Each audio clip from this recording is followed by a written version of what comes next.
السلام عليكم ورحمة الله وبركاته حبايبي، عساكم طيبين وبخير. اليوم هنعمل معكم خلية النحل بالجبن المالح. أول حاجة عندي هنا كاسة ونص حليب دافي، باخذها بالمعيار عشان بتشوفون.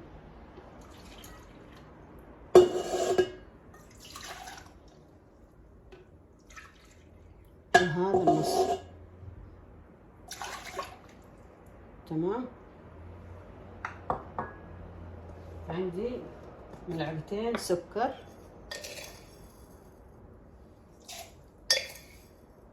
بسم الله الرحمن. عندي خميرة، ملعقتين صغيرة بنحركهم.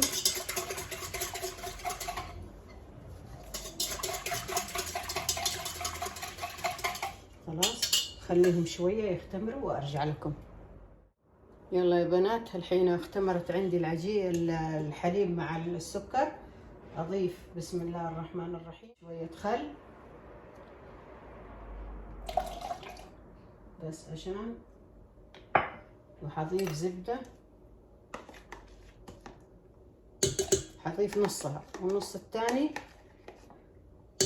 بعدين احطهم مع العجن. صفار بيضة، ملعقتين زبدة،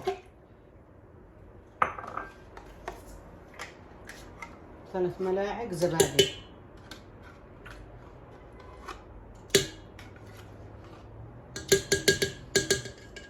تمام.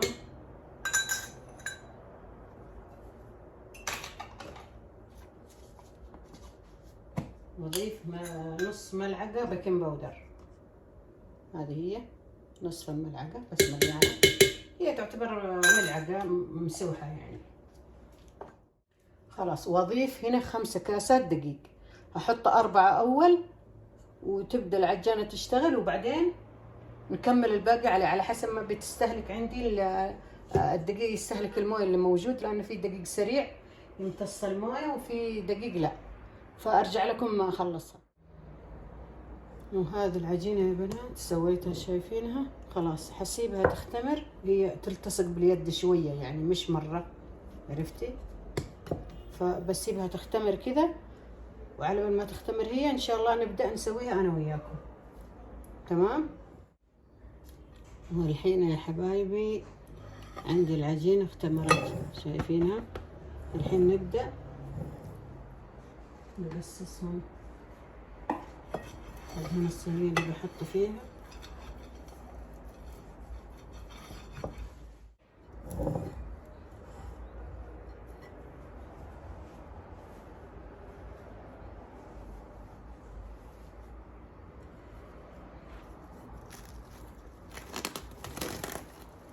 بسم الله الرحمن الرحيم. هنبدأ بسم الله، طرية مرة وتلصق نفس العجينة. خلاص هنبدأ نحط جبنة فيتا، انت عاد ممكن بالكيري اللي تبغينه يعني، بس احنا حبينا نغير، نبغى فيها حموضة في نفس الوقت تكون حامض حلو، عرفتي؟ عشان كذا هذه حجمها. بسم الله الرحمن.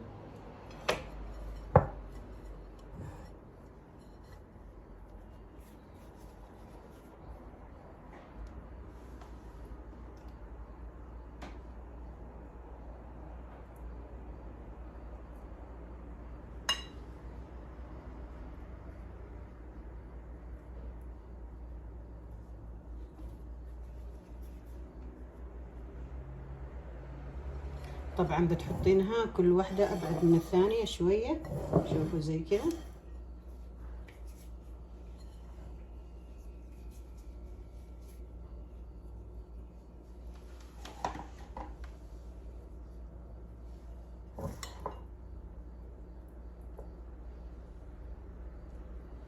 أنا حاطة مع الجبنة البيضاء اللهم صل على رسول الله زيت الزيتون،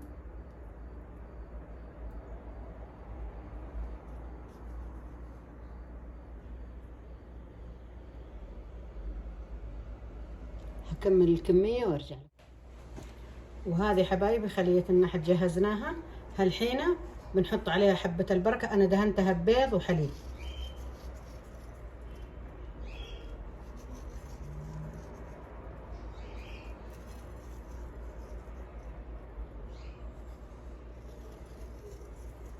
عاد يحبون حبة البركة بزودها شوي. أحط عليها كمان سمسم.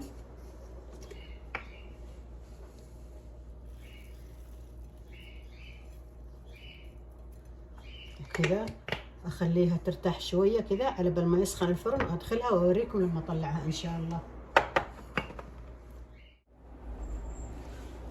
وهذه حبايبي خليه النحل بالجبنه فيتا، ان شاء الله تعجبكم حبايبي. شوفي بقيت عندي قطعه من اللهم صل على محمد، شوفوا من العجينه حشيتها شوكولاته وخليتها كذا، شايفينها؟ يعني اللي حبيت تسوي نفس الطريقه هذه للاطفال تقدر تحط جوتها شوكولاته وتعطي من اللي يحبونه، وتعبيها وتحطيها بالقالب هذا الفخار وتقدم لكل طفل حقته يعني. شوف خلينا اصب الشير عليها. اذا حبيتي الحليب المحلى عادي ممكن تحطي حليب محلى عليها عادي، اذا في ناس يحبوا الحليب المحلى من العيال ولا شيء. وهذا شكله. ان شاء الله تكون عجبتكم، ولا تنسون تعملوا لايك واشتراك بالقناة وتفعيل الجرس ليوصلكم كل جديد. فمان الله حبايبي.